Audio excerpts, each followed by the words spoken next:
नमस्ते, स्वागत छ यहाँहरुलाई मेरो च्यानलमा।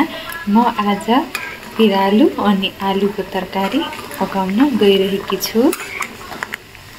साथीहरु हेर्नुस्, पिरालुको सिजन आइसक्यो। आज म पिरालुको तरकारी पकाउँछु।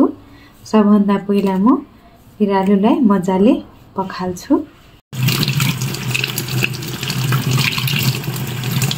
ल साथीहरु हेर्नुस्, मजाले म पखालिसके। अब म सबै पिरालुको यो छेउछेउको भाग काटेर हटाउँछु। अनि तास्न सजिलो हुन्छ। अब यस छेउको भाग पनि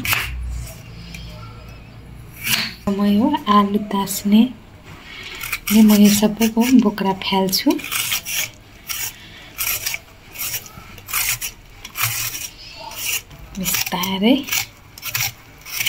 बिस्तारै सबै बोक्रा फाल्नु पर्छ पिरालुको। साथीहरु यो पिरालु चाहिँ कर्कलाको जराको भाग हो। यो पिरालुमा लास्टै प्रोटिनहरु पाइन्छ। त्यसैले अहिले यो सिजनमा चाहिँ पिरालु खानुपर्छ। एकचोटी म अझै मजाले पखाल्छु। ल हेर्नु साथीहरु, तपाईहरु आफ्नो अनुसारको यो पिरालु काट्नु होला। म चाहिँ अलि मसिनो काट्छु। साथीहरु यो पिरालुमा चाहिँ धेरै प्रोटिन पाइन्छ। त्यसैले हाम्रो स्वास्थ्यको लागि धेरै राम्रो हो। पिरालुको सिजनमा पिरालु खानुपर्छ। पिरालुलाई म सानो सानो टुक्रामा काटिसके। यो हेर्दा चाहिँ पनिर जस्तै देखिन्छ, तर नझुकिनु होला, यो चाहिँ पिरालु हो। अब सबैलाई म एउटा बाउलमा राख्छु। तेल तातिसक्यो। अब म यसमा थोरै मेथी फुराउँछु। 4वटा जति रातो खुर्सानी हाल्छु। अब म यसमा प्याज अनि हरियो खुर्सानी हाल्छु। प्याज पनि ब्राउन भइसक्यो। अब म यसमा अघि चप गरेको आलु हाल्छु। आलुलाई पनि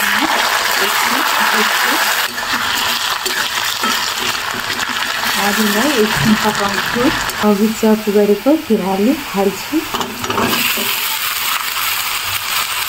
पिरालु हेर्दा नै पनिर जस्तो लाग्छ।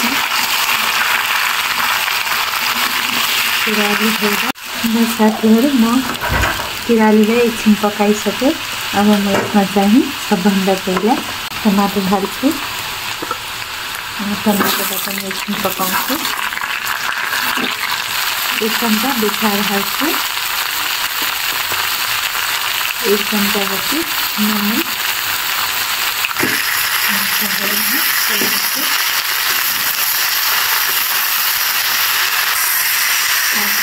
पिरालुलाई मिडियम आँचमा बिस्तारै पकाउँदै जान्छु।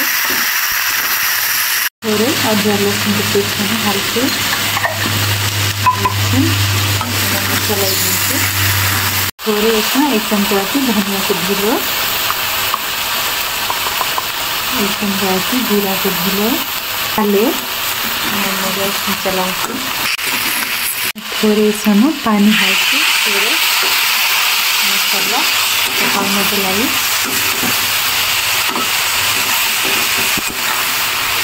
रहेको पिरमा नपाकोस् भनेर थोरै पानी हाले।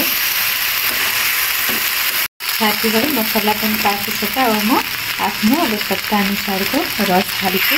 तपाईहरु पनि आफ्नो आवश्यकता अनुसारको रस हाल्नु होला। तपाईहरु थोरै खान मन लाग्छ, धेरै खान मन लाग्छ, त्यसो पनि पकाउन सक्नुहुन्छ। साथीहरु हेर्नुस्, पिरालु र आलुको तरकारी पाकिसक्यो। ल हेर्नुस् त साथीहरु, हेर्दा नै खाउ लाग्ने जस्तो छैन र? अब म यसमा हरियो लसुनको पात हाल्छु। हेर्नुस् त, हेर्दा नै खाउ लागेन? आफ्नो तरिका सिकाउनु कमेन्ट गर्न नबिर्सिनु होला।